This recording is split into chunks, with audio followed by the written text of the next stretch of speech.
So it's winter time,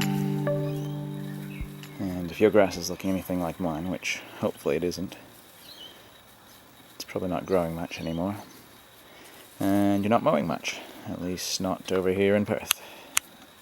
Things have slowed down. This is a warm season grass, my Empire Zoysia, and it's been hit pretty hard just before we went into winter time, so it's looking a little bit extra sad this winter, which is a shame. But since it's not growing, and since the weeds aren't growing too much at the moment either, it's time to get the mowers torn down, restored, sharpened up, looking really pretty for the growing season that's coming up ahead. Hopefully not too long away.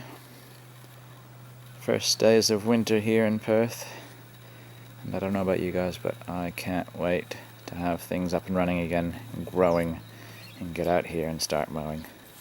It's a bit of a mess out here, it needs a rake and a tidy up. But we'll get there.